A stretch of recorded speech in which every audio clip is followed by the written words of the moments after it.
Mayor McDougall Merrill and her ragtag crew have all of their cannons of criticism pointed directly at Premier Tim Houston and Minister John Lohr.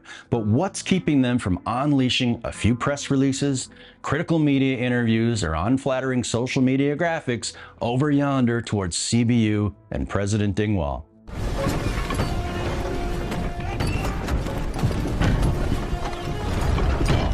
Hi, I'm Joe Ward of Boxer Shorts Media, and I have a disclaimer.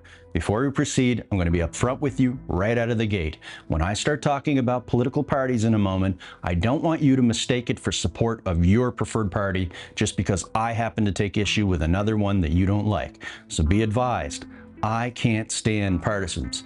Anyone willing to make decisions that impact real people based on whatever the heck it is their party leaders want, well, they're just incompatible with me. So with that out of the way, here's why I'm talking about CBU and Dingwall today. I noticed something in the October 20th press release from the CBRM where they announced that they were going to Halifax to oppose Bill 340 at the Law Amendments Committee meeting. To completely oversimplify Bill 340, it'll affect what we pay the province for and how much we receive from the province in equalization. Although we'll see a drop in service fees we have to pay them, we'll also see a drop in our equalization money and a massive drop in that money if you realize Houston hath both giveth and taken away that extra $15 million that helped him secure support towards his successful objective of winning the PC party leadership. Yep, one time only and then nada. Unfortunately, the CBRM rolled over and played dead on that one when it happened. Now, about that press release. Here's the thing. It fixates on Bill 340, not addressing transit and housing, which everyone and their cats know are definitely massive issues here in the CBRM. But they're issues almost entirely arising due to the explosion in CBU's international student enrollment, including taking in double waves of students due to the COVID-19 pandemic disruption, and in my opinion, from extremely haphazard decisions in admissions. The complexity of that student pipeline into the university and back out again are complex enough that they're best left for another day. But that's why there's a housing shortage and rental rates are going through the roof, even when cramming multiple people into shared bedrooms. In my review of Bill 340 and the many media reports of it that are circulating right now, I know they changed the formula on equalization, which will mean less for the CBRM, but I don't know what the actual formula is. If the CBRM wants to propose that transit be integrated into that formula, or that a separate provision of Bill 340 should address transit or housing, then they should have probably floated those ideas during the many moments they've been throwing shade at Houston and Lohr and let us get on board with it too. Now back to Dingwall.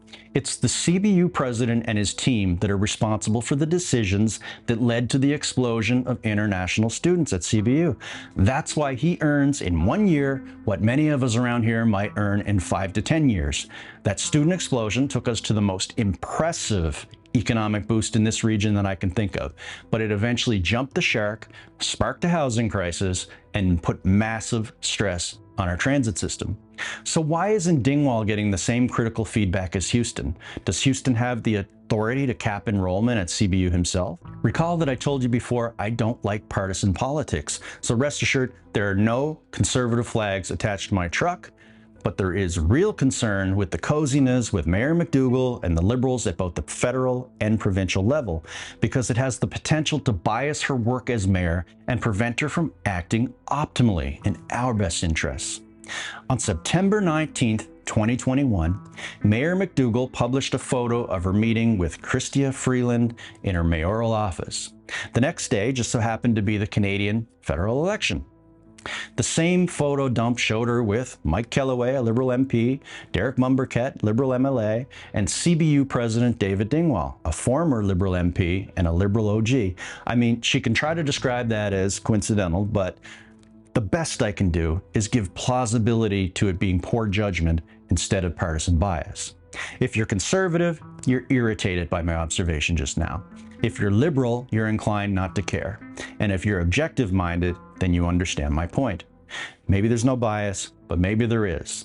And if it's the transit and housing issues that are among the CBRM's top concerns, then don't just point the cannons of criticism at Tim Houston. I mean, sure, point them at him, but bring David Dingwall and top CBU executives into the CBRM Council to present and allow counselors to question him in a public session aimed at having them accept some of the responsibility for the problem and for the solutions that are needed. And don't go easy on them. During that process, if they feel the level of anxiety that an international student or a low-income local resident feels when they're trying to find an affordable place to live, at least they only have to do it for about 60 minutes or so with a friendly mayor and a dozen counselors.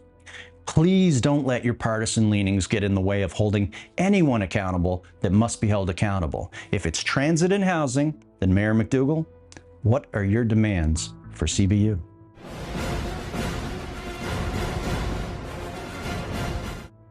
For all videos, subscribe to Boxer Shorts Media on your choice of YouTube or Facebook.